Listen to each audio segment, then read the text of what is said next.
There's a moment in every conversation where power shifts, where one person stops reacting and starts directing, where words become weapons and silence becomes strategy. Most people miss it entirely because they're too busy talking, explaining, defending their position like their life depends on being understood. But the few who recognize this moment, who seize it with calculated precision, they don't just win conversations, they orchestrate them. Niccolo Machiavelli never wrote about small talk or networking events. He wrote about survival in a world where the wrong word could mean exile or death. But his principles translate perfectly to modern conversation because human nature hasn't changed. People still seek dominance. They still test boundaries.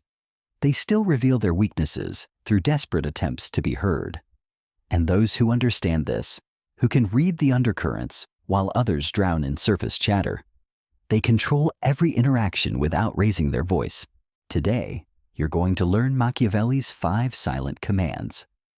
Not tricks, not manipulation tactics, but psychological principles that shift the entire dynamic of any conversation in your favor. These aren't loud displays of power. They're quiet assertions of control that make people lean in, listen closer, and walk away thinking about you long after the conversation ends. But first, understand this.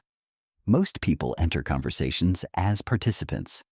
They react to what others say, defend their opinions, seek approval through agreement. The Machiavellian enters as an architect. He doesn't just speak. He designs the flow, controls the tempo, and guides the outcome without anyone realizing they're being led. The first silent command is this: never fill uncomfortable silence with words.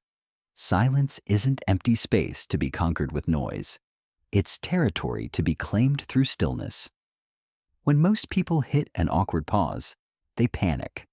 They rush to fill it with explanations, jokes, or pointless observations. But Machiavelli understood that whoever speaks first in moments of tension reveals who needs the conversation more. Think about your last difficult conversation. Maybe someone criticized you, questioned your judgment, or made a subtle dig at your character. What was your instinct? To respond immediately, right? To clarify, defend, or counterattack. But the moment you do that, you've handed them the power. You've shown that their words reached you, affected you, demanded a response from you. Instead, let the silence stretch. Not aggressively, not with hostility, but with complete composure. Hold eye contact. Breathe normally. Let them feel the weight of their own words hanging in the air. Because in that silence, something fascinating happens. They start to doubt themselves. Was that too harsh? Did I overreact? Why aren't they responding? Should I clarify what I meant? The silence forces them to replay their words, question their tone, wonder about your thoughts. And while they're spiraling internally, you remain perfectly calm, perfectly controlled, perfectly mysterious. That's when you speak, not to defend, but to redirect, not to explain, but to inquire. You might say something like, "That's an interesting perspective. What brought you to that conclusion?" Notice what just happened. You didn't deny their accusation. You didn't justify your position. You turned their attack into a question about their reasoning.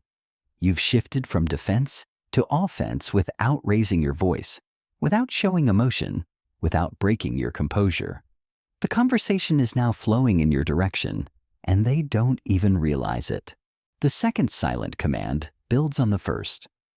Control the emotional temperature of the room through your own stillness. Emotions are contagious. When someone raises their voice, others tend to match that energy.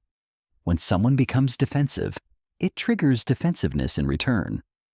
But when you remain unmoved by emotional escalation, you become the anchor that stabilizes the entire interaction. Machiavelli wrote that a prince must be like both the fox and the lion. The fox avoids traps through cunning.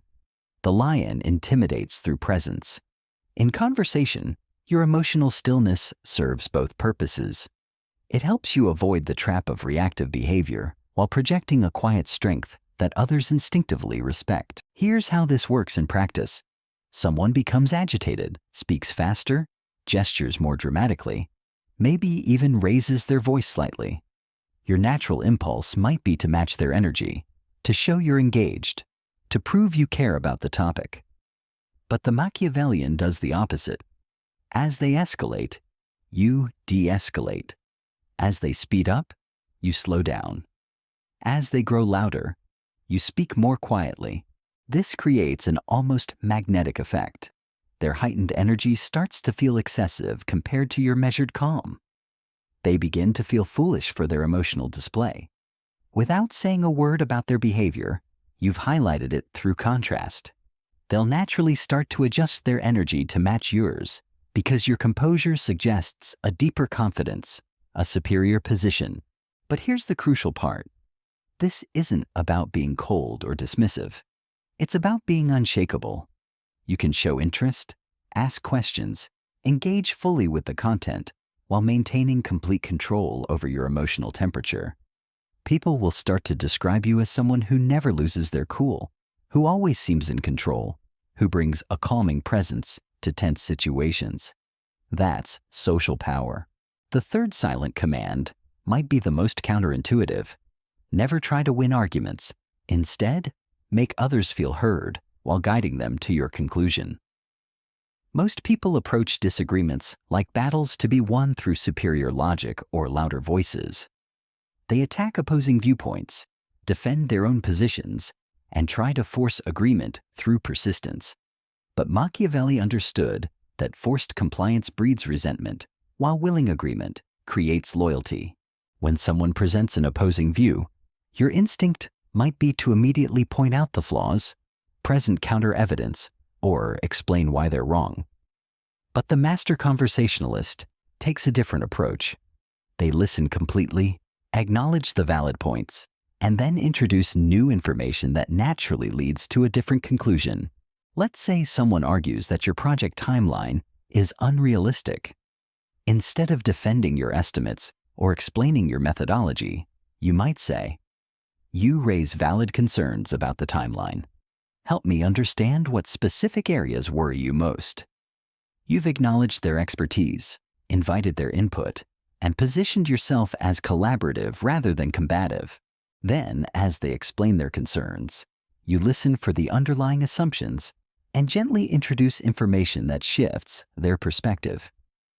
That's a fair point about the design phase. I should mention that we've already completed preliminary mock-ups that address most of those requirements. Would you like to see them? You're not arguing against their timeline concerns. You're providing new data that naturally adjusts their calculation. By the end of the conversation, they don't feel defeated or wrong. They feel informed and included in the solution. More importantly, the revised timeline now feels like a collaborative decision rather than your imposed will. That's how you win without fighting, how you lead without commanding, how you control without confronting. The fourth silent command requires the most discipline because it goes against every social instinct you've been taught. Never seek approval through agreement. Agreement is cheap. It requires no thought, no courage, no genuine engagement. When you constantly nod along, voice support, or mirror others' opinions, you become forgettable background noise in their mental landscape. Machiavelli knew that respect comes not from harmony, but from the tension of engaging with someone who has their own clear perspective. When you always agree, people stop valuing your opinion because it costs them nothing to receive it. But when your agreement must be earned, when your approval signals genuine validation, it becomes precious. This doesn't mean being contrarian for its own sake. It means having actual positions and expressing them thoughtfully. When someone shares an opinion, instead of immediately nodding and adding supportive comments, pause, consider, then respond with your genuine perspective, even if it differs from theirs. You might say something like, "I see your point about remote work increasing productivity, but I've noticed teams lose something crucial when they never share physical space." There's a creative friction that happens in spontaneous hallway conversations that video calls can't replicate. You're not dismissing their view. You're adding complexity to it, showing that you've thought deeply about the issue. What happens next is fascinating. Instead of writing you off as disagreeable, they become more interested in your perspective. They start asking follow-up questions, wanting to understand your reasoning. The conversation deepens because you've introduced genuine intellectual tension rather than empty validation. You've shown that your mind works independently, that your opinions are formed through actual consideration rather than social convenience. People remember the person who made them think, not the person who made them feel comfortable through mindless agreement. When you consistently offer thoughtful perspectives that challenge or expand the discussion, you become someone whose opinion carries weight. Others start seeking your input specifically because they know you'll give them something real to consider. The fifth silent command is perhaps the most powerful because it operates completely beneath conscious awareness. Control what people remember about the conversation by controlling what you reveal and when. Most people dump their entire perspective, their full emotional state, their complete opinion into every interaction. They believe transparency builds trust and connection. But Machiavelli understood that mystery creates magnetism. Information is currency. The person who spends it all at once becomes poor quickly. But the person who releases it strategically, who creates gaps that others feel compelled to fill, who leaves questions unanswered and stories unfinished, they become irresistible to the human mind's need for completion. This works through what psychologists call the Zeigarnik effect. People remember interrupted or incomplete tasks far better than completed ones. When you leave conversational loops open, when you hint at deeper knowledge without fully revealing it, when you share just enough to create curiosity, but not enough to satisfy it, you lodge yourself in their memory. Here's how masters do this. They'll mention an interesting experience, but not elaborate unless asked. They'll reference a principle or insight, but let others draw the connections. They'll tell 70% of a story and then naturally transition to listening about the other person's experience. The incomplete information creates a mental itch that people can't stop scratching. Someone might ask about your weekend, and instead of providing a complete rundown, you might say, "Spent some time working on a project that's been consuming my thoughts lately." It's fascinating how different perspectives on the same problem can lead to completely different solutions. Then you immediately pivot to asking about their weekend. Notice what you've done. You've implied depth without revealing details. You've suggested you're working on something intellectually stimulating without bragging about it. You've introduced the concept of problem solving and different perspectives, planting seeds that might influence how they think about challenges. And you've left them curious about what you're actually working on. Later in the conversation, they might circle back to your project. They might ask follow-up questions. They might share their own problem-solving experiences, unconsciously trying to match the intellectual level you've implied. You've shaped their behavior and their memory of the interaction without directly controlling either. But here's what separates the amateur from the master. The amateur uses these techniques to manipulate specific outcomes. They want to win this argument, get this approval, make this sale. The master uses them to build long-term psychological positioning. They're not trying to control what happens in this conversation. They're shaping how people think about them in all future conversations. When you consistently demonstrate these silent commands, people begin to associate you with certain qualities. They can't quite articulate why, but they find you more compelling than others. They remember your comments longer.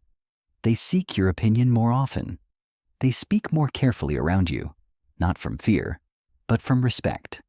They begin to assume you know things they don't, that you see angles they miss, that your perspective carries weight they should consider.